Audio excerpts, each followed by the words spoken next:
Magandang hapon po at magagabi na rin mga kababayan. Meron po tayong latest na weather update, no? Ngayong linggo po ng hapon mga kaibigan. Pero bago yan, huwag niyo po munang kalimutan na i-like at i-subscribe ang ating YouTube channel at pahit na rin po ng notification bell. Maraming salamat po. Well mga kaibigan, meron po tayong namo-monitor ngayon na dalawang low pressure area na nabuo po dito po sa may bandang silangan po ng Eastern Samar.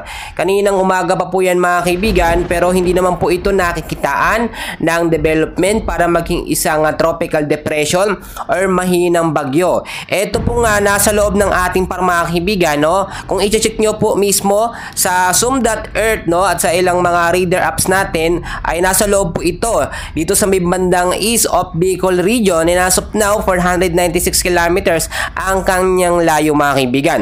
Sa pagkatala ng Pag-asa, wala silang matrack, no, na low pressure area, pero kung i-check po ninyo sa pinaka live radar natin via zoom.earth ay makikita po ninyo mga kaibigan ang pinaka-updated po na latest weather forecast. So magkagayon man mga kaibigan, meron pa rin po tayong forecast weather condition. Shear line po nakaka-apekto ngayon sa ilang bahagi po ng extreme northern Luzon at meron din po tayong easterlies na nakaka-apekto naman sa eastern section po ng Luzon. So mga kaibigan, sa area ng Batanes, no, asahan po natin ng maulap na kalangitan. Meron po mga isolated light rains and heavy rainfalls ngayong gabi. Do napakainit, no, ng panahon sa umaga hanggang ngayon nga po mainit talaga, pero pagsapit ng gabi ang ilang bahagi ng Batanes ay posible po makaranas ng malawakang mahinang pag-uulan dahil po yan sa shear line. So ang shear line yung pagsasalubong po ng mainit at malamig na hangin. So posibleng impact nito yung pagbaba sa mababang lugar at landslide naman po sa mga landslide prone area.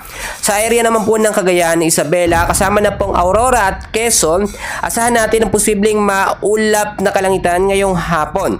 Pagdating naman sa gabi, merong mga scattered rains and thunderstorm dahil po sa easterlies.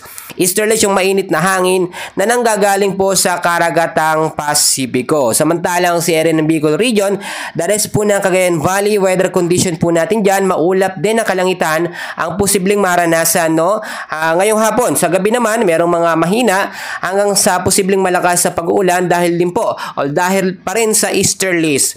So sa Metro Manila mga kaibigan, no, maalinsangan at napakainit na panahon ng ating naranasan ngayong umaga at hanggang ngayong hapon ay mainit pa rin ang ilang bahagi ng Metro Manila, dyan sa ilang bahagi din ng Luzon. Pero asahan natin pagdating sa gabi, may mga tsansa po ng mga pag-uulan dahil nga po sa localized thunderstorm.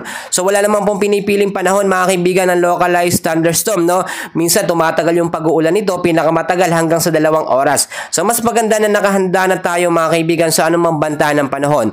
Ayon na rin po sa ating pinaka latest weather forecast mga kaibigan, advanced weather forecast natin, within the next 7 days ay maliit po ang tsansa na may mabuo pong bagyo, no, sa loob at labas ng Philippine Area of Responsibility. Pero asahan po natin ang posibleng pagkabuo ng mga cloud cluster or mga kumpol ng kaulapan dahil po yan, no, sa combination po nitong northeasterly wind flow kasama ang easterlies, at itong easterlies at northeasterly wind flow ay nakakabuo po ng shear line, no, yung pagsasalubong ng malamig at mainit na hangin sa karagatang Pasipiko.